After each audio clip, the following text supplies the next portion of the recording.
Welcome student in the part 7 of square and square root explanation. Here we are going to do exercise 6.5.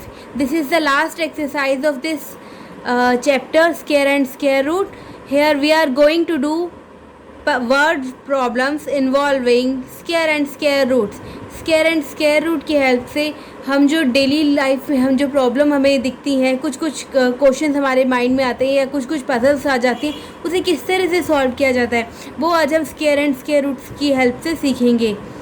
Puzzles में कुछ questions आ जाते हैं हमारे life में, तो उसे किस तरह से सॉल्व किया जाता है वो इस पार्ट में हम सीखेंगे.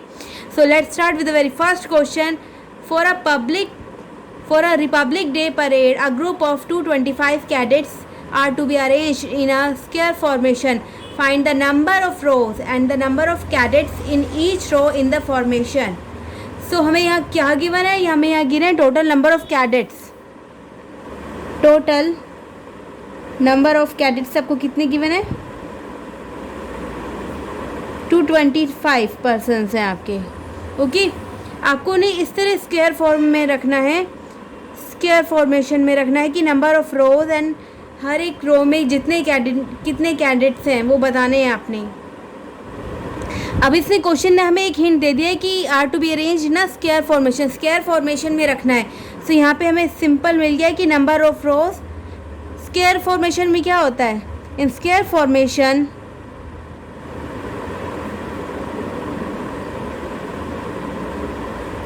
Number of rows is equal to number of columns. जितने नंबर ऑफ रोज होते हैं उतने नंबर ऑफ कॉलम्स होते हैं स्क्वायर फॉर्मेशन में, राइट. सो हमें एक हिंट तो मिल गया है. अब हमें क्या फाइंड करना है? Number of rows and number of cadets in each row. So ये देखिए, हम एक स्क्वायर समझने के लिए हम एक स्क्वायर ड्रॉ कर लेते हैं और इसमें नंबर बनाते हैं रोज.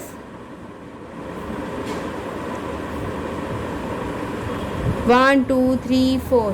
ठीक है, फॉर एग्जाम्पल ये सब आपको एक रफ में बता दिया जा रहा है, ये आपको एक्चुअल करके नहीं दिखाना आपको. सो एक रफ में मैं आपको आइडिया दे रही हूँ कि आपको इस क्वेश्चन को किस तरह सॉल्व करना है. सो आपने let us assume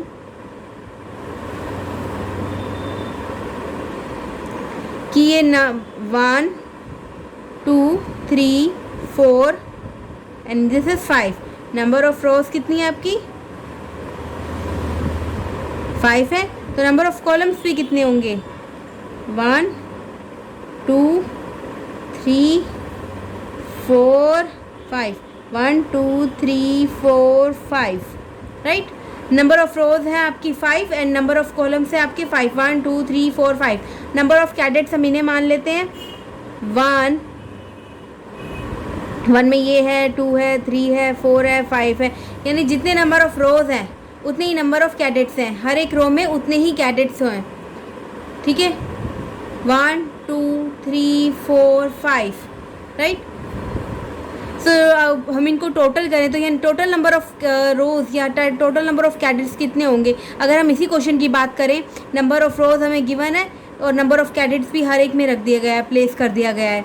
so number of आपकी टोटल नंबर ऑफ ये कितने ब्लॉक्स रहे होंगे, कितने ग्रुप रहा होगा, स्क्वायर फॉर्मेशन में कितने ग्रुप्स रहे होंगे?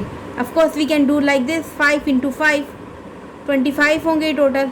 अगर काउंट करेंगे तो 1 2 3 4 5 6 7 8 9 10 11 12 13 14 15 16 17 18 19 20 21 22 23 24 25. ठीक है, काउंट करा 25 है ना. ये सब ये इस तरह से होते हैं कि नंबर ऑफ स्क्वायर फॉर्मेशन में क्या होता है? Number of rose multiply by number of columns होता है किसके इक्वल? जितने ये नंबर ऑफ यहाँ पे ब्लॉक्स होंगे. यहाँ पे कॉलम्स की जगह हम बात कर रहे हैं नंबर ऑफ कैडेट्स की. ठीक है, जितनी नंबर ऑफ रोज हैं उतनी ही नंबर ऑफ कैडेट्स हैं, तभी ये स्क्वायर फॉर्मेशन बन पाई है. ओके, सो दैट मीन्स जो ये नंबर ऑफ रोज आए होंगे, नंबर ऑफ रोज इनटू में number of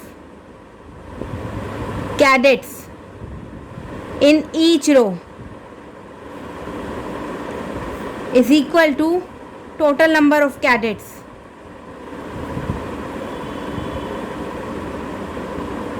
let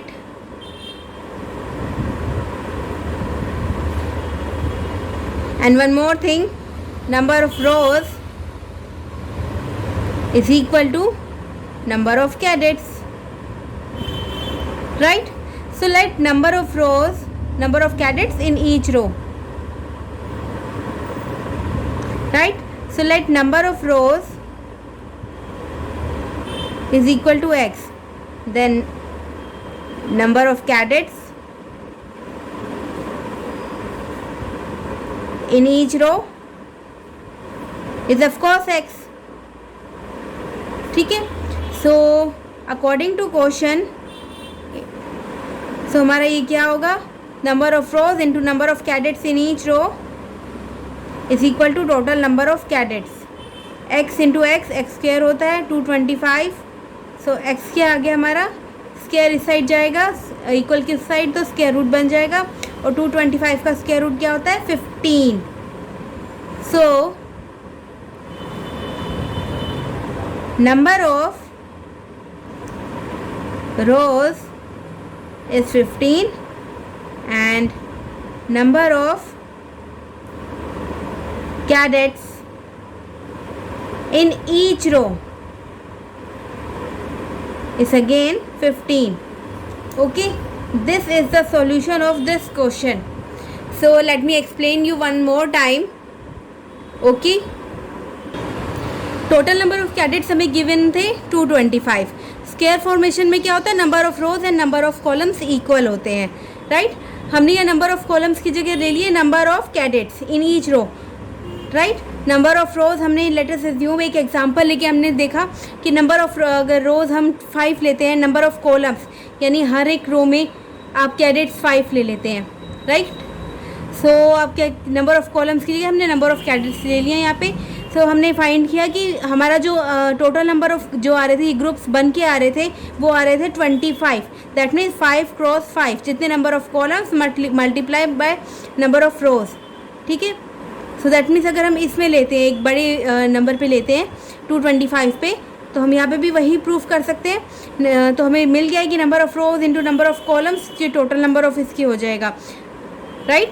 so square formation में हमने number of rows into number of cadets in each row is equal to total number of cadets. Now number of rows and number of cadets in each row equal है, जो भी हमने यहाँ से देख लिया था. So let number of rows x है हमारी, तो then number of cadets in each row कितना होगा, एक्स ही होगा. देन अकॉर्डिंग टू क्वेश्चन, अगर हम इसी क्वेश्चन को फॉलो करते हैं, x into x is equal to 225. X into x क्या होता है, x square, right, and which is your 225. और स्क्वायर अगर इक्वल की दूसरी साइड जाता है वो स्क्वायर रूट हो जाता है. स्क्वायर रूट 225 क्या होगा, 15. That means number of rows is 15 and number of cadets in each row is 15. That is the answer of this question. So please इसे पॉज करके नोट कर लीजिए. अब हम नेक्स्ट पेज पे मूव करते हैं, नेक्स्ट क्वेश्चन पे मूव करते हैं. नेक्स्ट क्वेश्चन से, for a flood relief fund students of a class decided that each student shall contribute the amount in rupees equal to the number of students in the class. यानी एक flood relief fund के लिए students ने decide किया कि जितने number of students class में हैं उतने ही पैसे, उतने ही रुपीज़ हर एक स्टूडेंट देगा, यानी कंट्रीब्यूट करेगा. By doing so a sum of, इतना करने पर इतने हमारे 15, 21, ठीक है, इतने रुपीज़ कलेक्ट हो गए हैं. सो आपको क्या फाइंड करना है, number of students in the class. Number of students कितने हैं क्लास में, आपको यहाँ पता चल गया है कि number of students is equal to amount contributed by each student. ठीक है, यह हमें ये पता चल गया है. And so let number of students is x, then amount contributed by each student is rupees x, right? And total sum कितना कलेक्ट हुआ है 1521. सो अकॉर्डिंग टू क्वेश्चन, जब नंबर ऑफ स्टूडेंट्स आपके हैं x and number of amount contributed by each student is x, so total amount हुई है आपकी 1521. Then according to question we can say according to question x into x is your 1521. x into x, x square होता है ना, and this is 1521. और square equal की दूसरी side जाएगा तो क्या बन जाएगा, स्क्वायर रूट. अब 1521, इसका हमें स्क्वायर रूट फाइंड पता नहीं है तो हम इसे फाइंड कर लेते हैं. 1521, 21 पे बार प्लेस किया, देन 15 पे बार प्लेस किया, 3 3 द 9, 6 एज अ रिमाइंडर. अब न्यू डिविजन रेड कर लिया हमने. अब ये अब डिविडेंड रेडी कर लेते हैं. 9 621, राइट. सो ये आ गया एक्स आपका 39. That means therefore number of students in the class is 39, right? So please इस क्वेश्चन को भी पॉज करके नोट कर लीजिए. अब हम नेक्स्ट क्वेश्चन पे मूव करते हैं. Third question is find a number whose 1/3 multiplied with its 1/8 becomes 864. एक ही नंबर है, एक नंबर है जिसका 1/3 अगर उसी की 1/8 से मल्टीप्लाई किया जाए सो 864 आपको मिलता है. So first let the number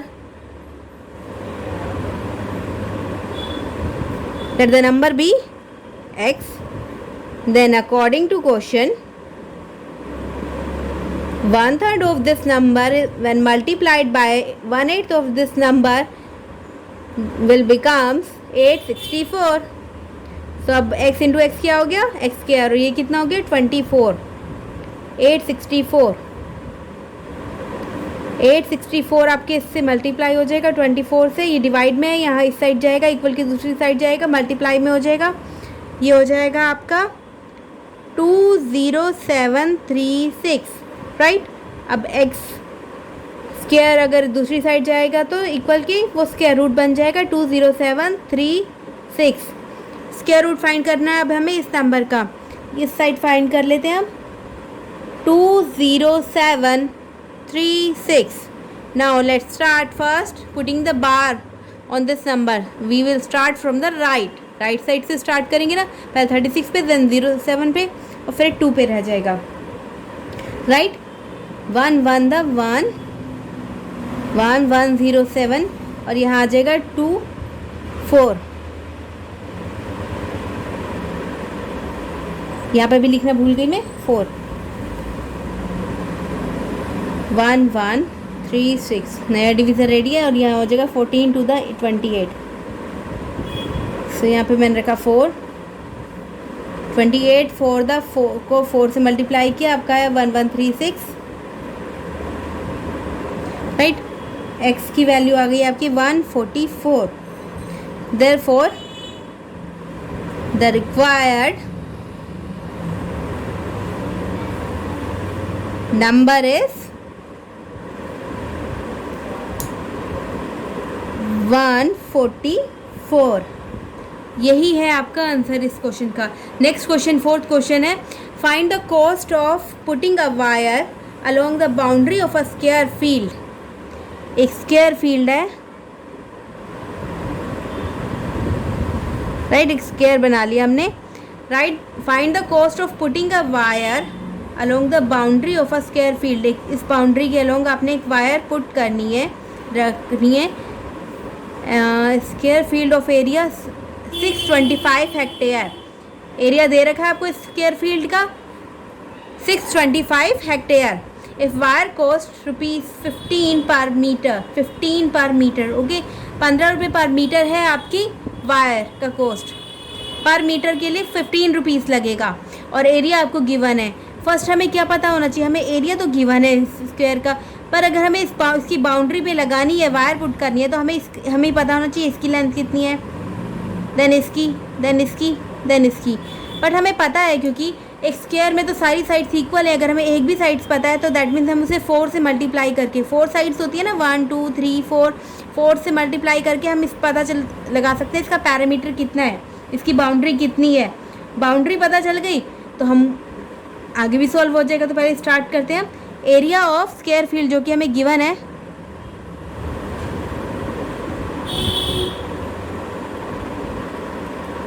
$625 hectare. 625 hectare को हम पहले मीटर में कन्वर्ट कर लेंगे क्योंकि हमें रुपीस पर मीटर गिवन है। 1 hectare is equal to 10,000 metre square. This will be 625 1 2 3 4 metre square, right. अब हमें एरिया पता है तो हमें साइड भी पता चल जाएगा। साइड ऑफ स्क्वायर फील्ड क्या होता है, एरिया क्या होता है, side into side, right, side का स्क्वायर। अब ये स्क्वायर इस साइड भेजेंगे तो क्या आएगा, एरिया के ऊपर square root, right. So side of square field क्या हो गई, स्क्वायर रूट ऑफ एरिया। 625 यही है ना आपका एरिया, 625 1 2 3 4 40 मीटर स्क्वायर। और पर अब मीटर स्क्वायर यहाँ साइड है तो मीटर।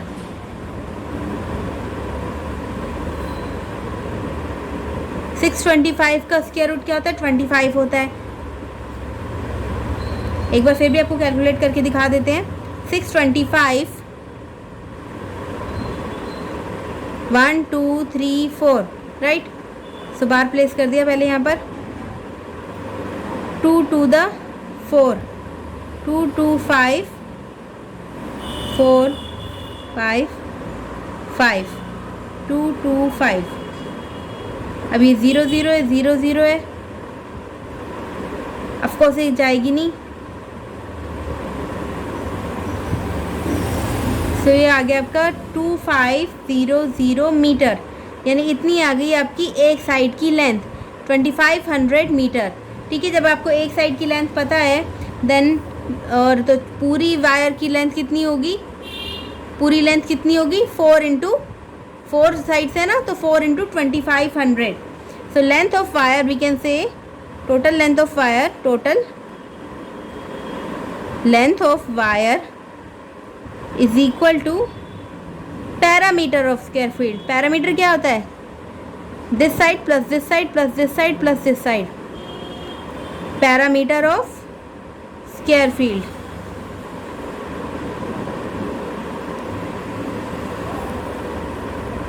ये रफ है आपका, साइड कर दिया,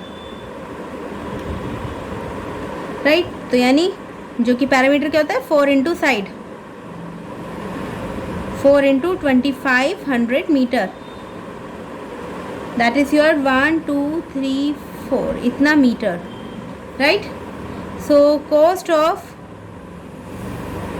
1 मीटर वायर अब की कितनी है, ₹15। Then cost of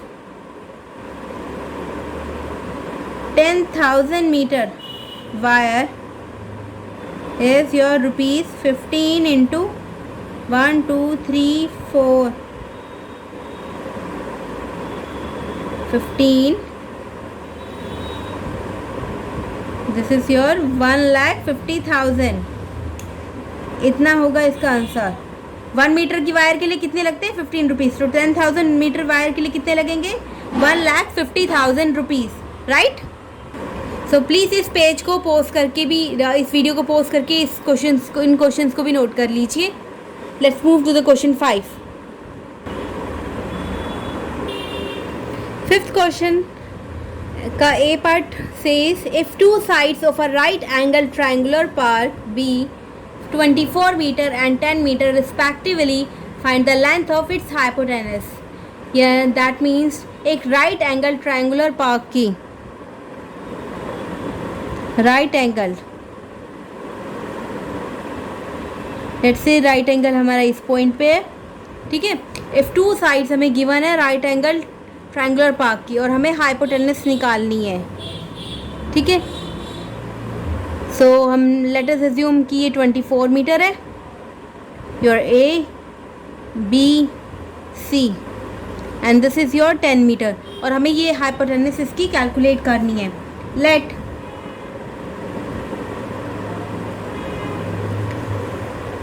length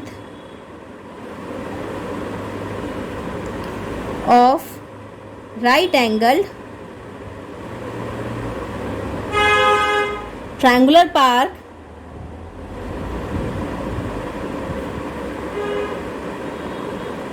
is 24 meter and base is 10 meter. Then we know that Pythagoras theorem तो हमें पता है कि S square is equal to L square plus में बी स्क्वायर। एच स्क्वायर निकालना है ना हमें, एल क्या है हमारा 24 का स्क्वायर एंड बी क्या है 10 का स्क्वायर। 24 का स्क्वायर होता है हमारा 576 और 10 का square 100, right. Then it is your 676 H square. H square आ गया आपका 676, सो एच क्या होगा आपका स्क्वायर रूट ऑफ 676, राइट। हम यहाँ साइड में निकाल लेते हैं 676 का कितना होता है square root.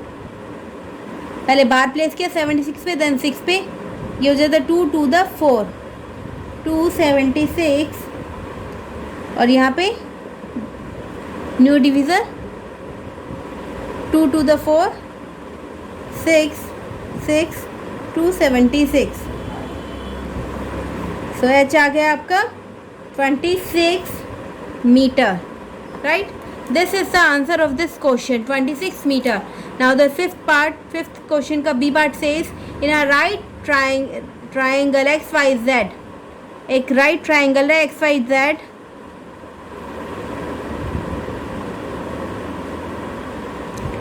XYZ right angle at Y पे right angle है and XZ, इसे हम x मान लेते हैं, ये z, XZ आपको गिवन है 37 metre and your XY is 12 metre. Find YZ, ये आपका बेस है, ओके। इसे हमने मान लिया, लेट ये है आपका x, सो हमें x मीटर फाइंड करना है। तो हम यहाँ लिख लेते हैं in a right triangle XYZ, capital में है, सो XYZ, राइट।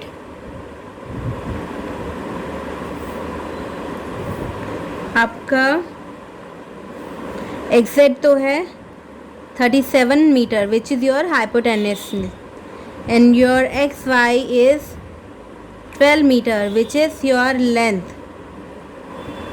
राइट।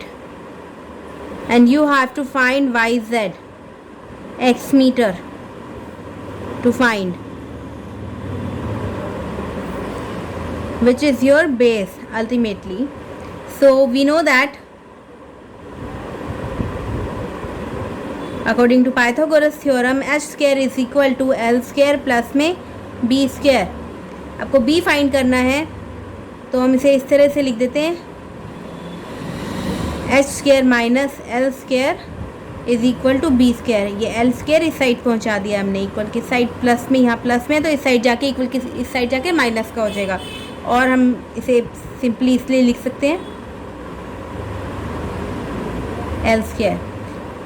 ये तो हो गया आपका, बी तो है आपका एक्स स्क्वायर, एच की जगह रखेंगे हम 37 का स्क्वायर, एल की जगह रखेंगे 12 का स्क्वायर, राइट। 37 का स्क्वायर होता है आपका 1369, 12 का स्क्वायर होता है आपका 144, सो ये माइनस करके आया है आपका 1225, राइट। सो एक्स स्क्वायर आपका आया 1225, then you have to find, अब ये स्क्वायर इस साइड जाएगा तो स्क्वायर रूट हो जाएगा 1225। अब आपको ये 1225 का आपको स्क्वायर रूट फाइंड करना है, या साइड में फाइंड कर लेते हैं 1 2 2 5। सबसे पहले क्या करेंगे, बार प्लेस कर देंगे 1 2 2 5 पे। नाउ 3 3 द 9, 9 ही है ना, 12 से सब छोटा स्क्वायर 3 2 5, और this is 3 to the 6। Now we take 5 5 and 65, 5 the 325। Now it is done and x की वैल्यू आपको मिल गई है। You got the value of x 35 metre, right. और you can say y z is 35 metre. This is the answer of this question. So let's move to the question number 6।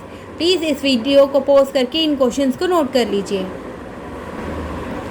Next question, question number 6 says Mohit travels 12 kilometer towards north and then some distance towards east। तो इससे पहले हम draw करके देख लेते हैं। सो मोहित travels 12 kilometre towards north की side जा रहा है ये 12 किलोमीटर। ओके, ये नॉर्थ है ना आपका, सो नॉर्थ की साइड जा रहा है ये 12 kilometre, right. Then some distance towards east, फिर उसने क्या करा, ईस्ट की साइड मूव करा। ओके, ईस्ट की side. He finds that he is at a distance of 15 kilometre from his initial position. उसने फाइंड किया कि अब वो ना 15 किलोमीटर दूर है अपनी इनिशियल पोजीशन से। इनिशियल पोजीशन कौन सी थी इसकी, ये, और फाइनल पोजीशन कौन सी, यहाँ पर। तो यहाँ से ये 15 किलोमीटर दूर है, 15 किलोमीटर, राइट। हम इसे नेम दे देते हैं A B C। So find the distance travel by him towards east, यानी हमें ये डिस्टेंस फाइंड करना है जो इसने ईस्ट की साइड चलकर कवर किया है, right. So let's start writing distance towards north is your AB,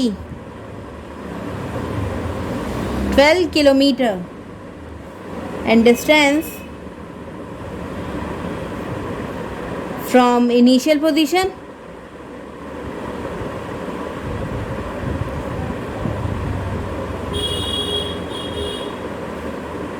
is your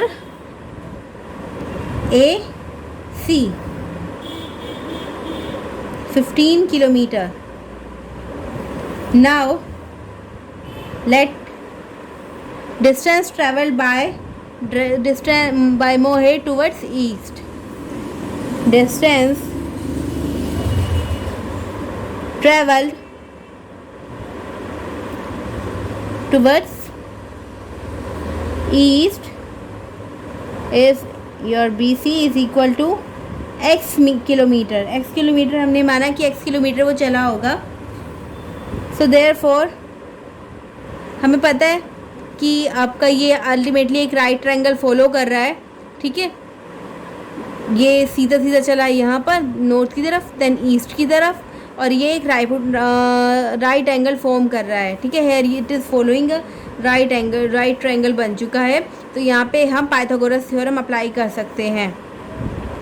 so BC square, your AC square is equal to your AB square plus BC square।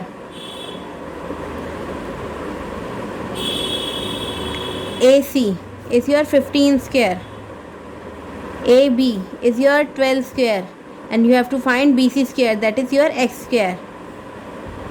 so इसको इस side लिख लेते हैं हम, 15 square minus 12 square is your x square, और you can say x square is equal to 15 square minus 12 square। 15 होता है आपका 225 and 12 is your 144 and the difference is 81। so x square is your 81। so x will be your square root of 81। square root of 81 कितना होता है, 9 kilometre. so distance traveled by Mohit towards east is 9 kilometer. Right, so we are done with this question also. So please इस video को pause करके इस question को भी note कर लीजिए. Let's move to the question number 7. Question number 7. Find a rational number whose square is 729 divided by 1849. Right, हमें rational number find करना है जिसका स्क्वायर हमें गिवन है. सो दैट मीन्स हमको इसका स्क्वायर रूट फाइंड करना है. Given that square is 729 divide by 1849. Right, rational number find करना है. That means so your rational number will B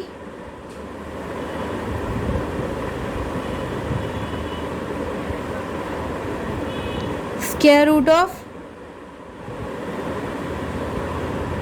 ठीक है ना, ये स्क्वायर है तो इसका स्क्वायर रूट ही तो वही नंबर होगा जो हमें क्वेश्चन ने फाइंड करने के लिए कहा है.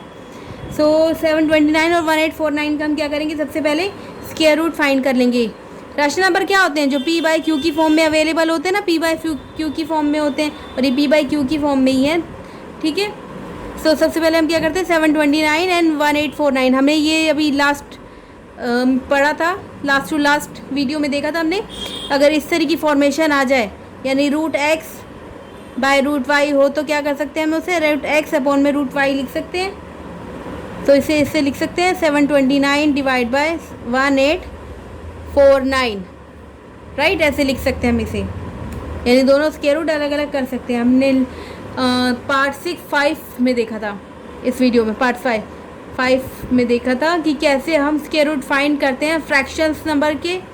राइट, तो 729 का हम स्क्वायर रूट फाइंड कर लेते हैं. 729 पे बार प्लेस किया, देन 7 पे.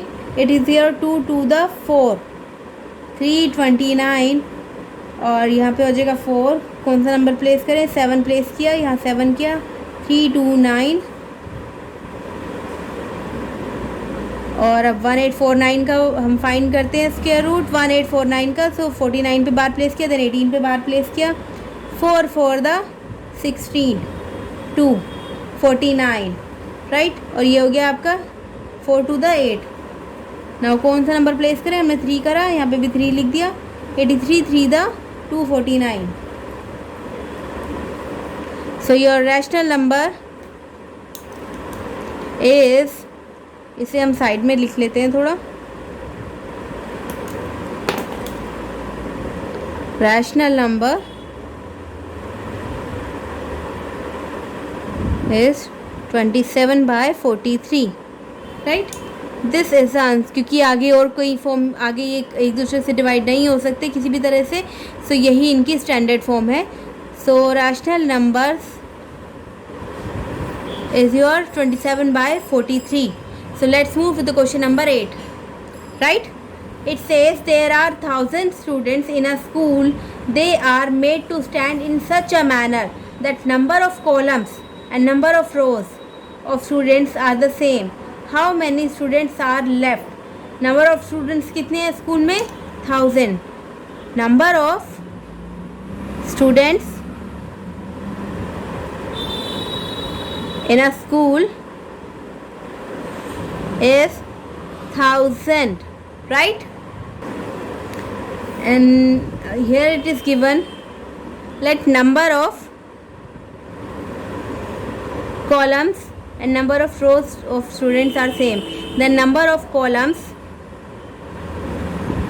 of students, अगर x है, the number of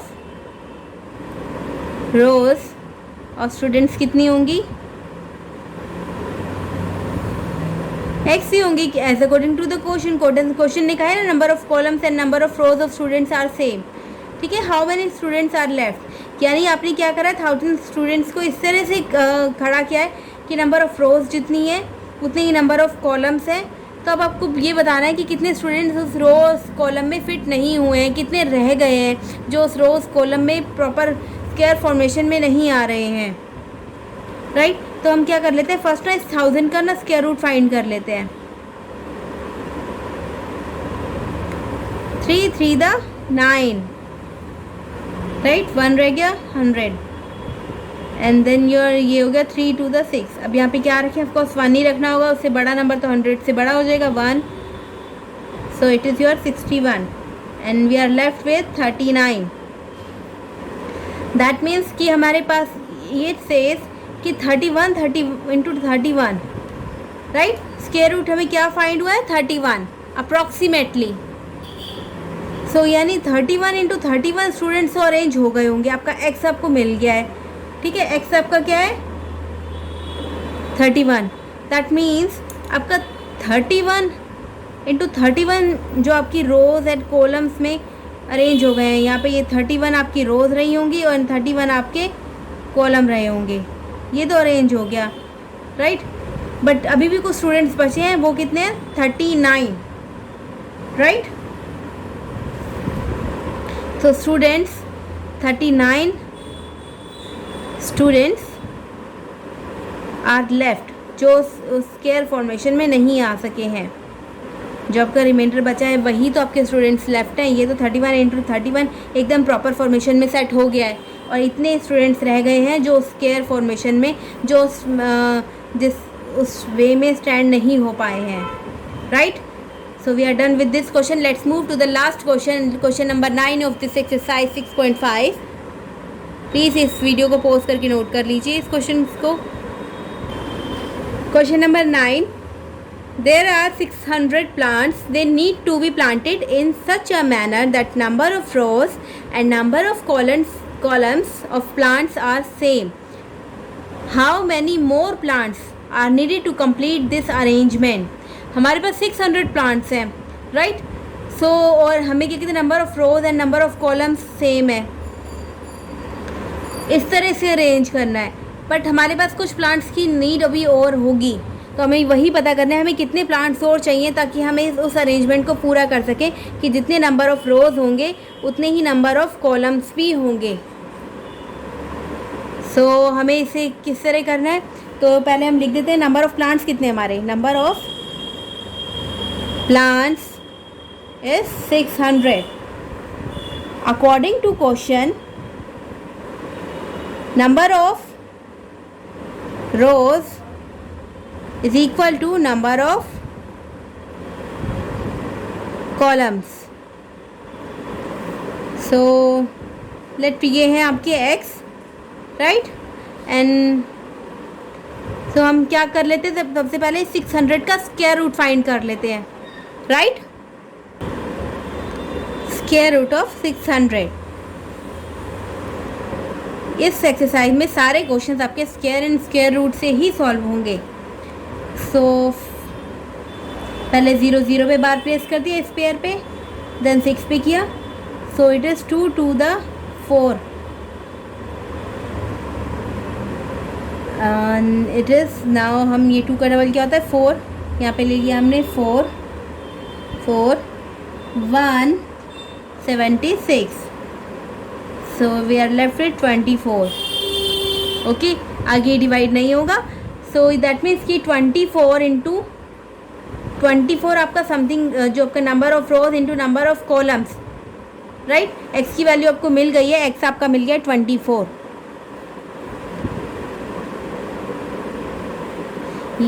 that means आपको 24 into 24 तो अरेंज हो गया है. अभी आपको 24 और चाहिए, अभी आपको 24 प्लांट्स और चाहिए. जैसे अभी हमने प्रीवियस क्वेश्चन नहीं किया था ना, ये सेम वही क्वेश्चन है. अभी आपको 24 और चाहिए ताकि इस अरेंजमेंट को कंप्लीट कर सकें. यानी अगर आपका 624 हो जाएगा only then it can be solve. तभी ये पूरी अरेंजमेंट एक complete number of rows and number of columns equal हो जाएंगे और आपका ये पूरा सही सेट हो जाएगा, राइट. सो कितने नंबर ऑफ प्लांट्स और चाहिए आपको, you need 24 more plants. 24 more plants are needed to complete this arrangement.